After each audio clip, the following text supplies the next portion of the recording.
I was asking, what's more important now, or what has more reach or impact? Is it Instagram or TikTok in the food world? So it's TikTok, but you have to sell. You have to have something to sell online. When we were opening 3-1 Fried, I was doing as we were like going through the process. We were testing different takeout containers. So I started our TikTok with, I'm opening my first restaurant, and today I have to pick a takeout container. And so it was, all right, this is the one that looks good, that I can put a sticker on and it'll look, seamless and all that kind of stuff. But how's it going to hold up with a hot fried chicken sandwich and tater tots Right. that are going to sit there for 20 minutes? And how's the food going to? So I did 2 or 3 or 4 videos of like testing that out. And some of them were getting 80, 90,000 views. And people all over the country saying, I can't believe a ghost kitchen is putting this much effort into their takeout container. I wish you were in my area. I would support you. If I had a website at the time that had merch, a t-shirt, a hat, stickers, something that they could a sauce that they could buy and I could ship to them, a restaurant would make so much more money that way, because I can do great content that will be seen by 100,000 people all over the country. But if those people aren't going to come to my restaurant every day, every week, whatever the case is, so if I had an easy way for them to buy something, then yeah. That's the same with Instagram, though, right? It's turning back. Well, it's turning towards that a little bit.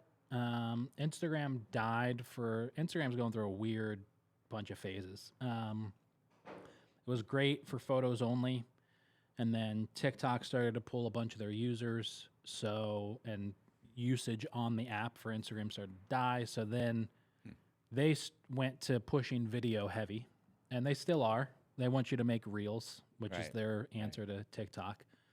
But I've noticed it's kind of now shifting back. Like I'm posting photo content. And so for a little bit with Instagram, if you posted a photo, you would reach like 1/3% of your following. Okay. And if you posted a reel, you would reach like 50% of your following plus a ton of other people. Huge difference. Yeah. They're kind of skewing back on that. They're starting to put more attention back to photos, at least right now. Which is interesting. It's great for somebody like me because a video takes forever to edit.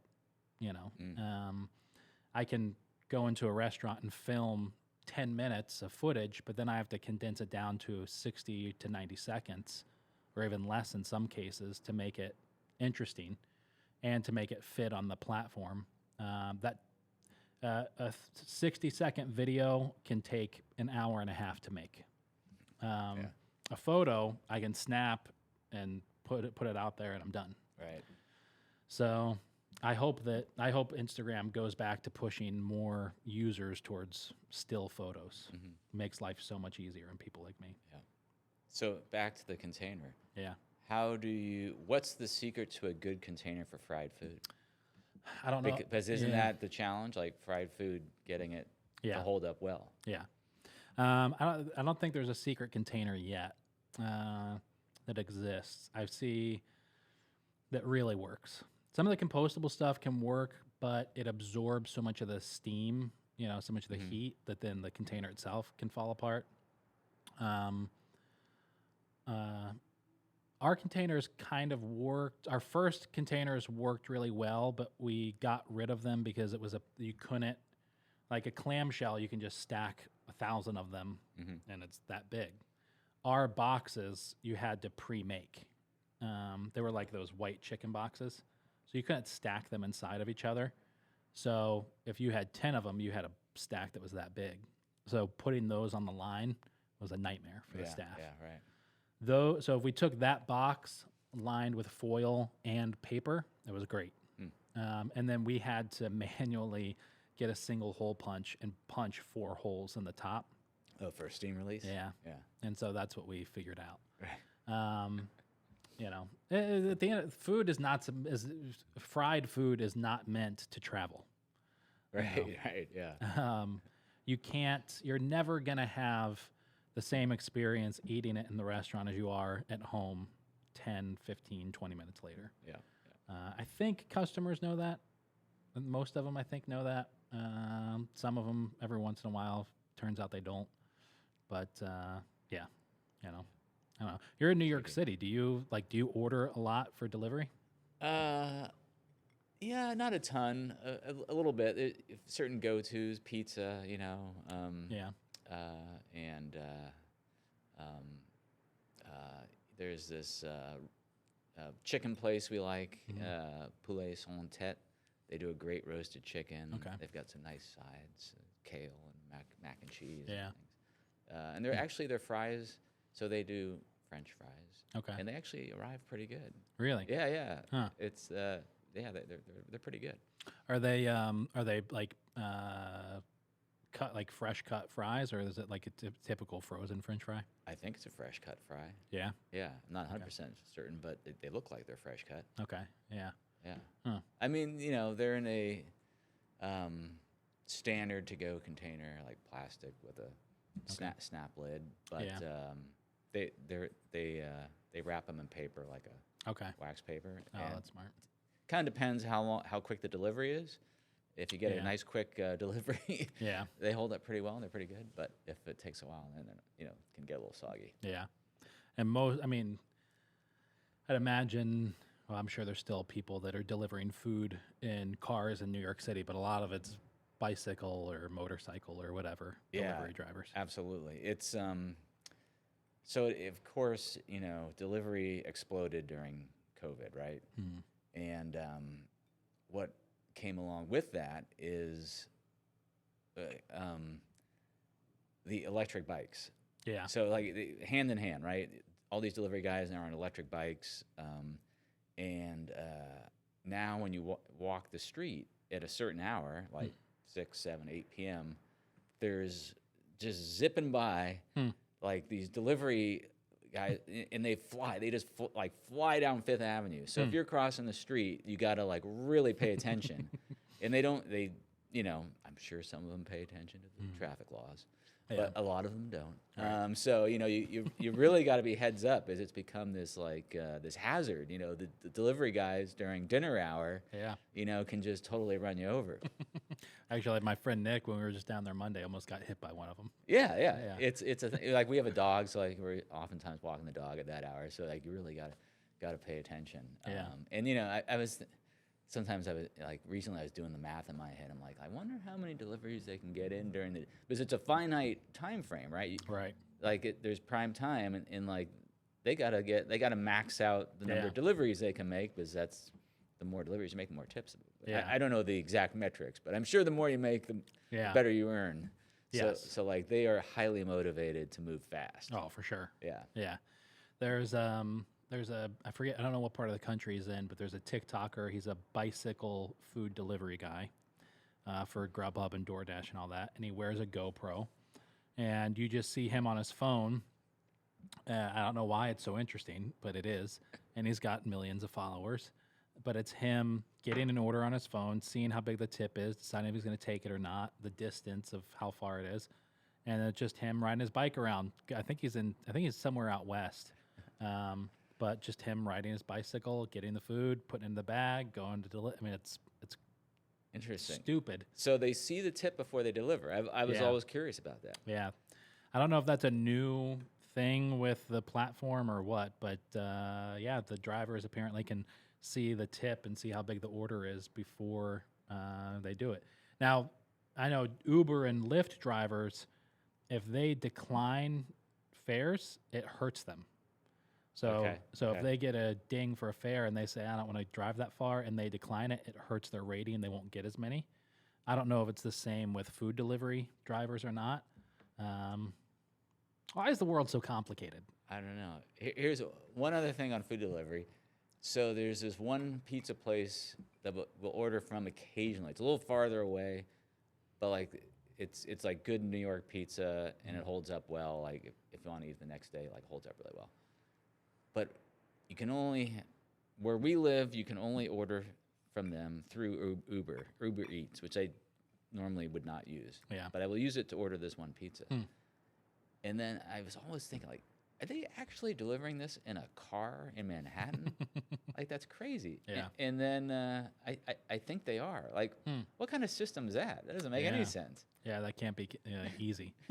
No, we we stopped at Best Pizza in Brooklyn on our way out on Monday, and it was cool. We got to meet Frankie, who was there, which was pretty awesome. And they had a bicycle delivery guy. You know, he made like I think 6 deliveries while in the 30 minutes that we were there. Oh wow. Yeah, so That's cranking. yeah, for sure. It's such. We kept going into all these restaurants, and we ate it. There was 4 of us that went down, so we could eat a lot. We could eat at a lot more restaurants than typical because we were just getting like one thing and all splitting it. And there were so many restaurants we walked into. I'm like, this is a brilliant concept. This would go gangbusters back home. And then my friend Nick immediately would say, we don't have the population for it. It would never work back home. So it's it was a lot of fun to get down there and check out and visit the restaurants that we wanted to. A lot of restaurants that we wanted to go to, we have to go back because they weren't open Mondays. But yeah, a lot of great food down there. Absolutely. And we weren't even going to the really nice places. So yeah. So well, introduce yourself to everybody. Tell them what you do. Sure. My name is Michael Fabbro, and I'm the CEO of Local Coho Salmon. We are an indoor salmon farm, recirculating aquaculture. I can get into that later, in Auburn. Yeah. And company has been around. It takes a while to grow fish, but so the company's been around a few years. But we started harvesting and selling, actually selling fish every week in the spring. So it's pretty early days still. Okay. How long? So when did it get started out there? Yeah. So I joined the company in the spring, but the founder started it probably, and I think it was 2017, 2018. He had some connections with some people in the aquaculture field at Cornell, and put all the pieces together. And first fish went in the water in like 2018.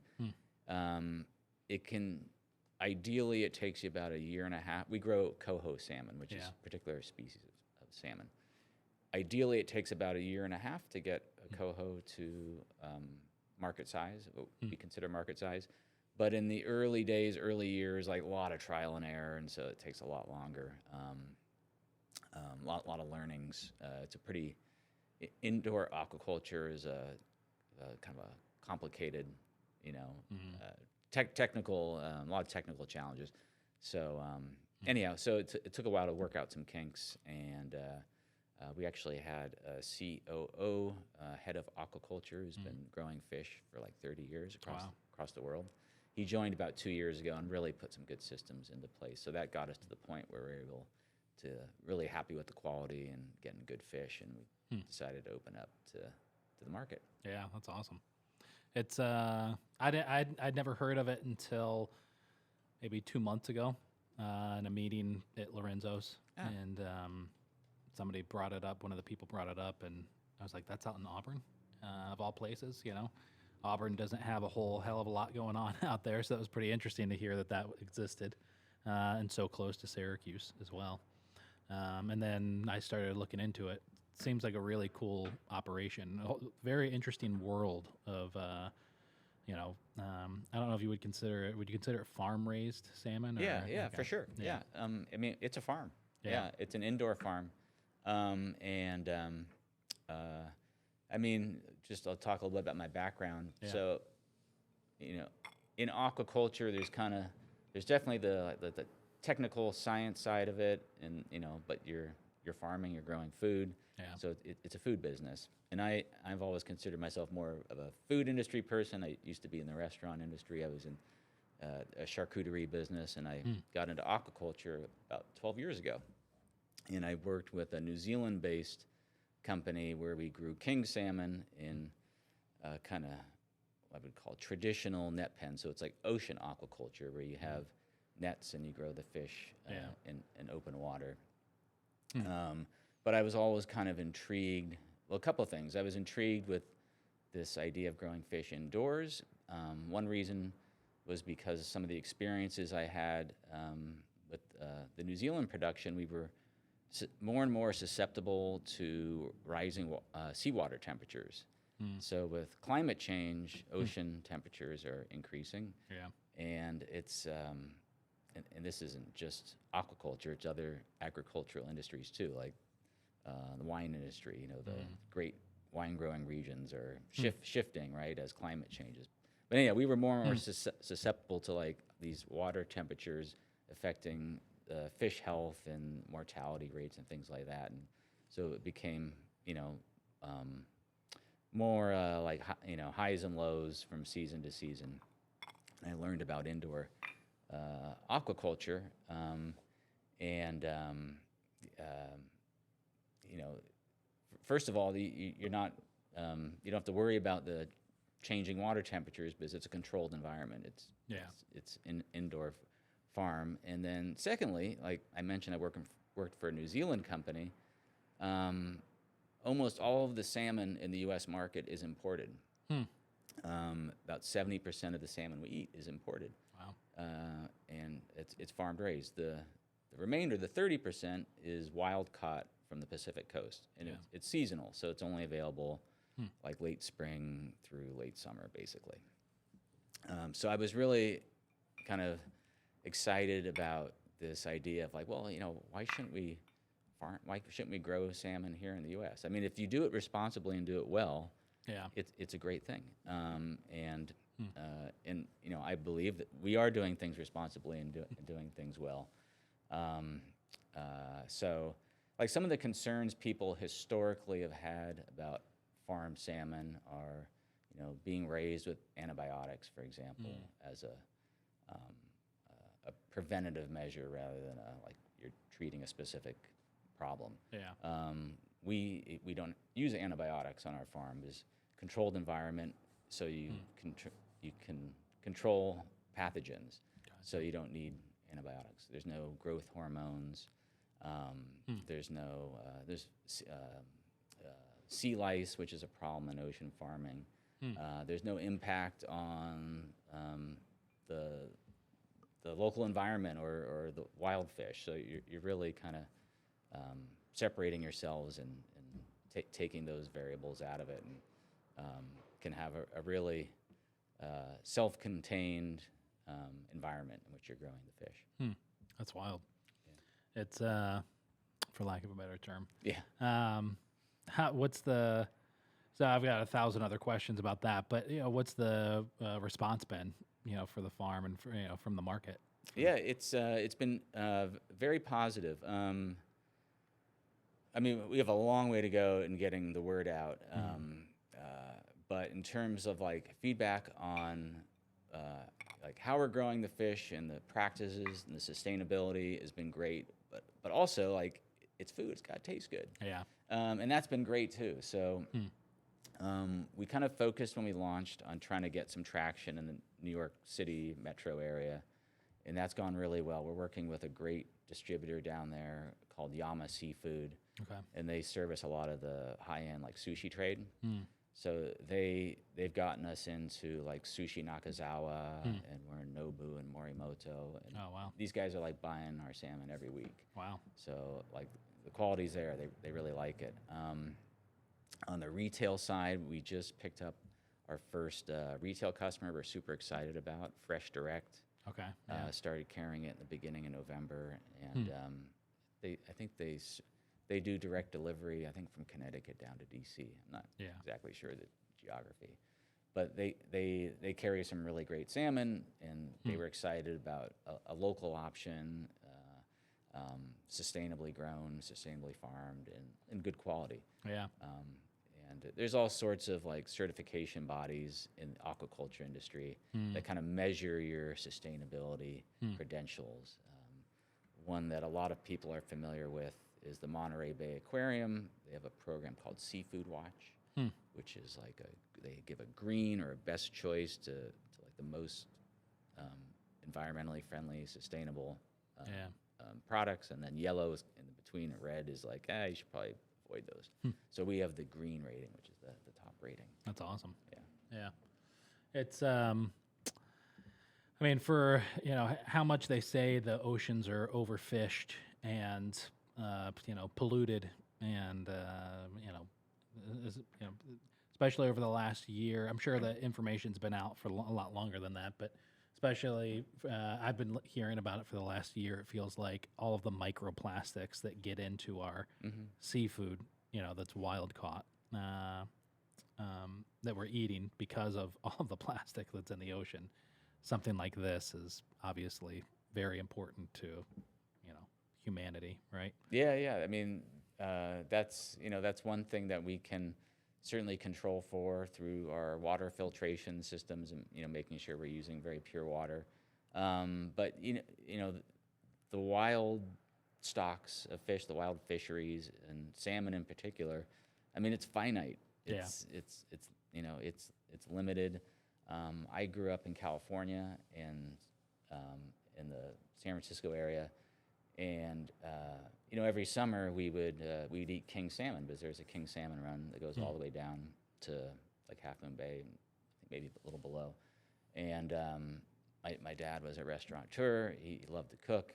My uncle loved to fish. He'd always bring us some salmon in the summer and do an outdoor barbecue. It was pretty cool, and I loved it. And then, I was when I was young, and I'm not so young anymore. And there's not much of a run anymore. A lot's changed. Like there aren't the numbers there used to be. It's a shame. And so, if you can responsibly farm fish, that takes the pressure off, right? Takes the pressure off the wild stocks. I mean, you have to manage them. You have to protect them. So and people, consumption's not going away. People are going to continue to eat, and there's more and more people. And seafood is a very, it's a good protein. It's a healthy protein. Yeah. So you need good sources for it. Yeah. Have what are some of the biggest challenges that you face with this business? I'd imagine it's got to be a tricky game of managing the fish that are, getting ready to, kind of outgrow the system, right? And have to be processed and sold, and having the demand for it. Yeah. I mean, it's, we were talking to someone the other day, and he said something like, biology eats Excel for lunch.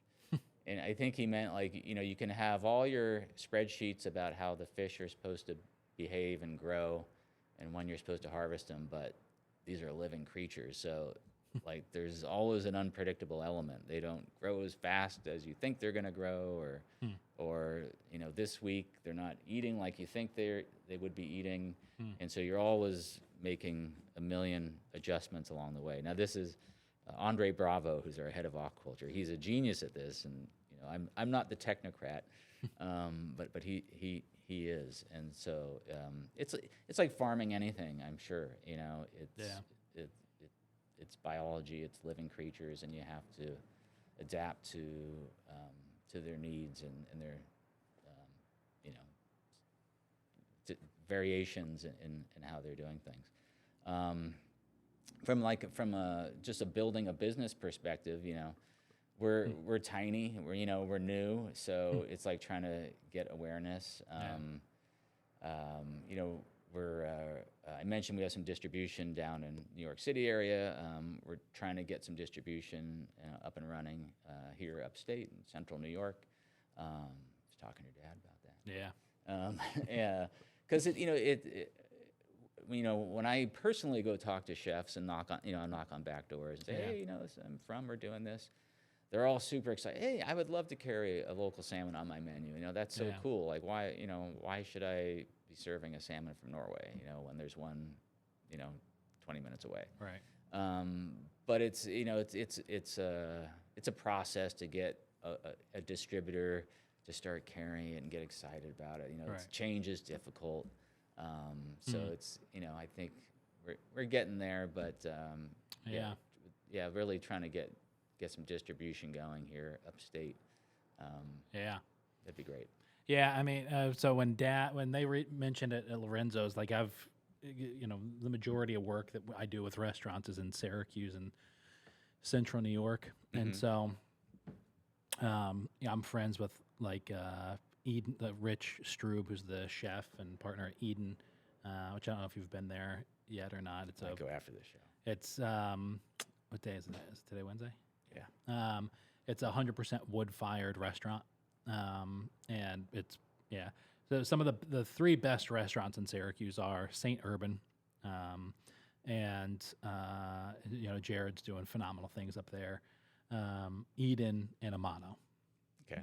Amano is the Fiacchi family runs it. Alex and Lauren lived in Italy for like a year, so they were with Mark Vetri in Philadelphia for years. And but Alex is originally from here, so their dad. It's the dad. The mom is involved. The brother, and then the two brothers or sons. So.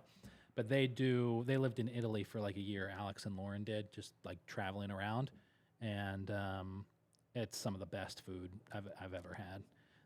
They're just doing phenomenal things. All the pasta's handmade, and Noah, the younger son and brother, runs the wood-fired pizza oven that's like right in the dining room, and it's really cool.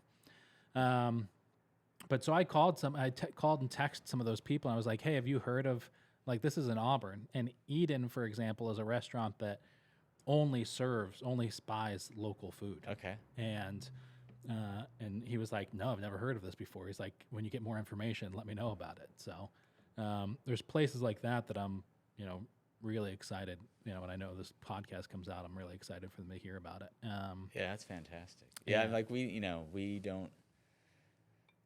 Yeah, we don't really have much in the way of social media presence, or we haven't done a whole lot in terms of marketing yet.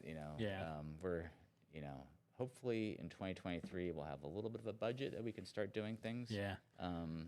We need to do it. Yeah, it's always tricky on that side of the business when you're like a B2B company because it's hard to. I mean, first of all, your percentage of the population that's on those platforms that you're reaching is so much smaller than everything else. Than if you're selling a candle, for example. That's right. And so now you have to create interesting content that small segment is hopefully going to find. It's always a tricky thing, I don't know of many that do it well, unless it's like a massive company, and even sometimes they suck at it. So, but it is we are a B2B company. I mean, yeah, it's it's a little bit of both. I mean, like our customers are chefs / restaurants, and then it's like I mentioned a retailer. So you're kind of talking to the consumer. Yeah. Too a little bit, but mostly it's more B2B than it is B2C. Yeah, there's definitely something for that push, to market to the customer in hopes that they'll ask for it or ask if the restaurant carries it. Where do you get your salmon from, sort of a thing. Is that awareness always grow? I mean, I've come, as a customer at restaurants over the last 2 years, I've learned about the importance of, from following this company on social media, of having your beer draft lines cleaned. And now I won't order a draft beer at a restaurant unless I know for a fact that they have their draft lines cleaned. So sometimes that can work, where if you market it properly to the customer, they'll look out for that kind of stuff at restaurants. It's real hard though. Yeah. Yes, it can be very challenging for sure. What's it like on the food distribution side? I've never thought of it. I work with, and I'm friends with a lot of like brewery owners and distilleries, and they have a nightmare of a time with distribution, of trying to get even brought up over the big companies. Yeah. So what's that like in the food world? Yeah, probably some similarities. Yeah. Yeah. Yeah, it's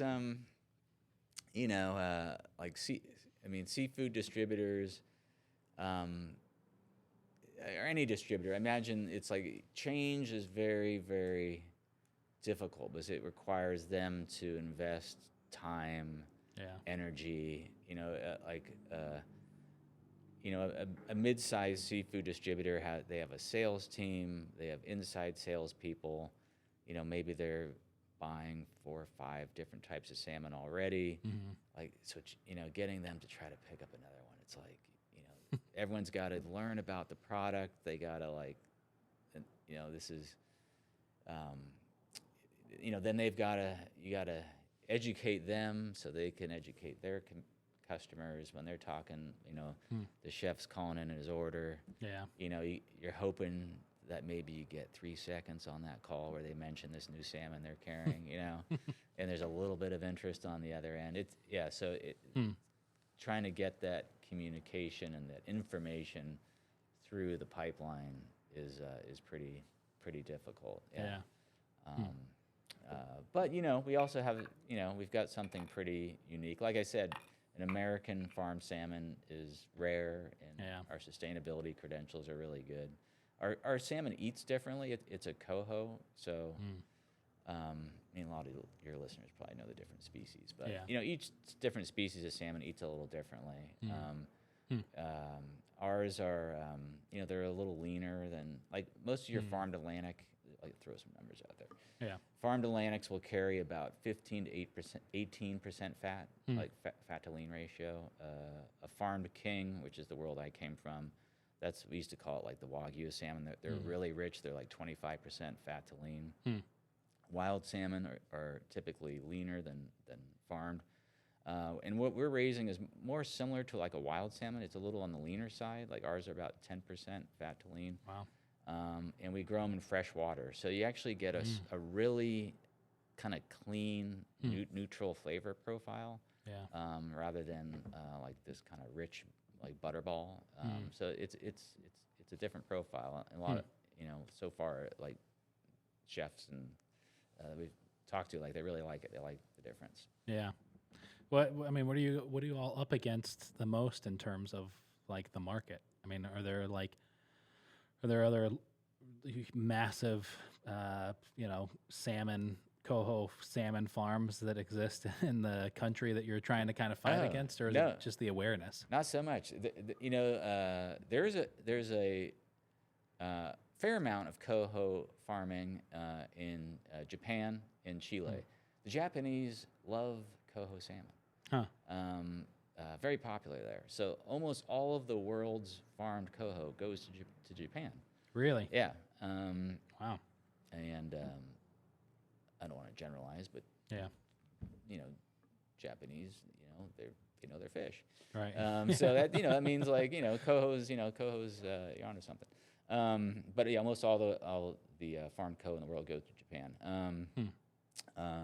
There are a couple other land-based salmon farmers starting out in the U.S. If aquaculture, it's a new industry, right? I mean, people have been farming pigs for a long, long time. But fish is relatively new, at least, in its modern iteration. Like it started, salmon farming really kind of took off in the 80s. Okay. And started to like really ramp up. So it's it's a 40-year-old industry, pretty young. Yeah. But I think of like land-based as like the next generation. So it's really pretty young. So like we're tiny. We're starting out. There's a few other young companies in the U.S. It's gotten a little more traction in Europe, actually, believe it or not. And interesting. Yeah, Europeans seem to be like they have a little easier time, I think, getting funding and getting things off the ground than it has been here. Yeah. Yeah, I feel like if there's, they're probably thinking more like sustainable. They embrace, that European culture embraces a lot more than us Americans. I think that, I think that, I think that aspect of it gets a little more, it greases the wheels a little better when it comes to trying to get backers behind it. Yeah, for sure. Yeah. Yeah, it's like I've done a little bit of research over the years into like microgreen farming, quote unquote, and it's a very different world what you're doing, extremely different world. Not just that it's fish versus microgreens, but with something like that where you're trying to be sustainable with microgreens, you could set up a whole facility here in the studio and have harvest in a week or two, versus trying to farm fish of all things. Year and a half. It's wild. Yeah. What's that like for somebody who's looking at the numbers and thinking about those things? Like, Yeah, it's tough. So it's, I mean, we talk to investors because, we want to grow. We'd like to build a bigger farm, and kind of do a next phase. So it's like it's a lot, it requires a pretty significant capital investment, and then you got to build it, and then it takes a year and a half to grow the fish. So like it's not like this tech play, right? where or this I don't know that world at all, or this app that you design and can immediately Yeah. explode and produce returns. It's just like we say that we need patient investors, patient investors who really believe in what we're doing. I mean, it's a real business, and Right. we certainly aim to be successful in the long term and be profitable, but it's a different type of business versus the tech world for sure. Yeah, for sure. Yeah, it's I mean the tech world. I'm thinking about like my product. My product is sitting on the shelf over there. It's not going to it's going to expire in a year, but because that's when the card expires. But it's not going to go bad. It's not going to wake up one day and decide it doesn't want to eat, or whatever the case is, or I'm not going to have spoilage from it. So it's a very different world from something like what you're doing. I couldn't imagine making the decisions for a business like that. It's got to be very challenging, I'd imagine. Yeah, it's pretty tricky, living creatures, and trying to plan, like you are planning inventory, even though it's living inventory. So you have to well, what are our sales going to be, at that point in time, and our fish go through different stages, and there's a finishing stage where they go off feed and for like the 2 weeks before you harvest them. So you have, how many fish do we need to move into the finishing stage, but how many people are going to buy in 2 weeks' time? And so you're always playing these forecasting games, and you're never exactly right. So, you always have to be pretty flexible. Yeah. That's wild. So how does that work, 2 weeks off of feed before harvesting? Yeah. So salmon can actually go a really long time without eating and be fine. Okay. So the reason why we do it is they go off feed and they go into a finishing tank. So going off feed allows them to purge their system, so there's nothing in their guts or digestive tracts. And also the finishing tank is we're doing a high water flow, so it's very clean, very pure water. So you're trying to make sure fish will eat and taste like what they eat and the water they're in. So you're trying to make sure they're spending their last couple of weeks in this very pristine environment, so that when you harvest them and someone goes to break it down and prepare it, that you're getting a really clean, pure flavor, and that's the purpose. So it's a quality step. Yeah. Is that the same? Does that have anything to do with the fact that it's 10% fat? You were saying, the other salmon is a 25% fat. Does that have anything to do with it, or is it really just based on the flavor of it that the end user gets? Yeah, it's flavor related. Yeah, because when they're in their main living tanks or raceways, as we'll call them, you're feeding them. I mean, fish poop. So you're constantly filtering the water, but there's elements in it. So it's it's a living environment. With so the fact that they go off feed into this other tank allows you to just purge anything that might, any flavors that might be coming from that living environment, polyculture environment. Yeah. Okay. Yeah, that's interesting. There's definitely a lot of work. Like you mentioned, Cornell. I know Morrisville. They do a lot with this stuff. There's some white trout that I did a video for, cooking video for Morrisville was doing, and They had this like really rare white trout that they were raising at Morrisville. I don't think they're doing it. I don't think the schools were doing anything for sales to outside markets. I think it was just more for study and whatnot. But yeah, it is interesting some of the centers for that here in Central New York. Yeah. There's some cool things going on. There's a restaurant in Manhattan called Rosella. Great little place in the East Village, across from Tompkins Square Park. They're a good customer of ours. They serve our Coho salmon, but they're very much focused on local seafood. That's all they serve. And they have a bass grown in Brooklyn. That's wild. Yeah, they have a steelhead grown in Hudson Valley. They have some wild caught tuna off the coast also. But yeah. They have some really cool things in the menu from local New York producers. Yeah. So Rosella, it's a really cool spot. So is this something like, something like this I would expect, and I know you guys are working on distribution here in the area, but so this is something I would expect like most restaurants in Syracuse and Central New York should be carrying, right? I mean, absolutely. How more local are you going to get than something that's raised in Auburn? Yeah, I mean, I certainly think so. I mean, there's a real strong belief across a lot of restaurants here about trying to prioritize local products, whether that's beer or wine or whatever is across the board. So like, why not seafood also? Why not salmon? Yeah. Particularly like I said, like most of the salmon's probably coming from overseas. Yeah. So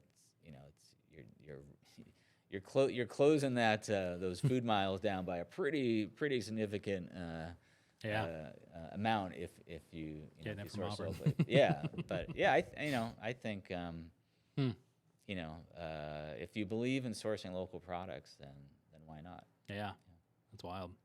So I'm curious how you made the jump from restaurants into this world of fish farming. Yeah, so I grew up. I was telling you earlier, I grew up in the restaurant industry, and you're showing me your bourbon collection.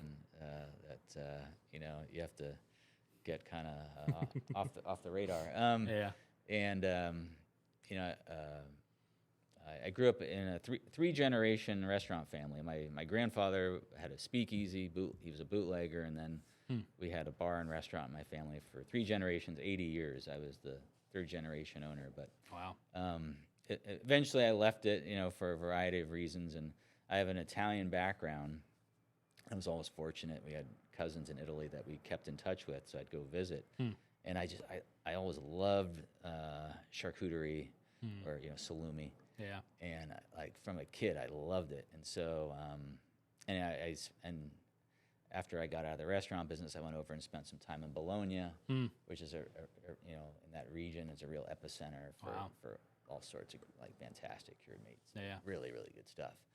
And I was thinking about, this is a long-winded answer. That's all right. Answer to your question. I wanted to open a salumeria. I didn't want to actually make the salami. I just wanted to have like a proper shop that handled it. Like handling of cured meats is like super critical. Handle it properly. I wanted to do like little mini panini, and I had this like whole concept. And at the time, the real like king of cured meats in the U.S. was Paul Bertoli. Paul Bertoli was the chef at Oliveto in Berkeley. He had been the chef at Chez Panisse, and he wrote Cooking by Hand. And he was the guy you went to if you wanted to talk about cured meats. And I lived in San Francisco, so I went over to Berkeley and was like, hey, I'm trying to learn about this stuff, Yeah. And he said, oh, I'm actually starting this business, and we're going to be like doing whole animal butchery. We're going to be doing things the old way, but we're going to be selling to restaurants and stores and like doing all this like really traditional Italian cured meats. I'm like, well, like that's exactly what I want to do. That's amazing. So I kind of pestered him for a while, and he ended up hiring me, and I ended up being his sales and marketing guy. Wow. And it was Fra Mani handcrafted salumi. And it was great. Like, we took the world by storm. It was like we launched in 1996. No, I'm sorry, 2006. 2006, and just the perfect timing. Like everything was about salumi charcuterie at that point. We got like we were in New York Times and Vogue and The Economist. Wow. We got all sorts of like amazing press. It was a lot of fun. But anyway, that's how I kind of got on the other side of the business. Is like I wanted to be around cured meats, and this was like a great opportunity to be involved in it. And so I learned all about like distribution, like and we were all restaurant guys. Like, so like like, oh, you have to have food grade packaging. You have to have I don't know what the hell that is. Like none of it, we didn't know. You do? Where do you source boxes? Like I don't know. Like no one, you have to figure out like all those silly things. Well, not silly, but yeah, it's wild. It's the world. Well, in our area, it's starting to come back to that. There's so much. I'm sure all over the world, but there is so much. For lack of a better term, illegal food operations that were happening during COVID. I know. I had some good friends that had started a full-fledged business making meals out of their apartment and selling them to people for takeout. And there were chefs at one point and lost their job because of the pandemic and just started cooking at home and selling stuff. And one of the guys was doing a lot of jarred pickles. It's like, oh, you better hope nobody gets sick. Well, that was what I mean. Yeah, charcuterie and cured meats. You better know what you're doing. I mean, because you can get pretty sick. And it was always interesting. So I mentioned we all came from the restaurant world, and Paul Bertoli, who was the founder. So when you are producing all this for wholesale, I guess you call it. Like it's a USDA inspected facility. There's a USDA inspector on site every day. Like lot of regulations. A lot of paperwork. A lot of regulations. You can make the same product in your restaurant, and it's like completely different regulatory environment. Like a lot more leeway. That's wild. Yeah. So is that how you got from California to New York? Yeah, actually it was, so after that I spent 4 or 5 years with them, and then I joined New Zealand King Salmon, where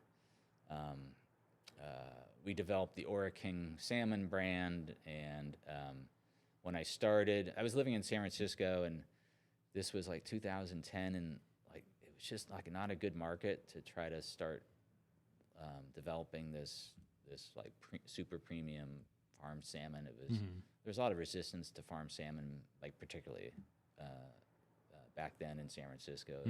And our two hubs were like LA and New York. That was like where most of our business was. I was like, I don't really want to go to LA. So, I'd been out to New York for work a number of times. And so, let's go out to New York. So I always liked it out here, and that's what brought me out. That's cool. Yeah, it's I'm sure you can find a lot of those, like the business you wanted to start. You can find a lot more of that in New York than you can in LA. Yeah. That's pretty wild.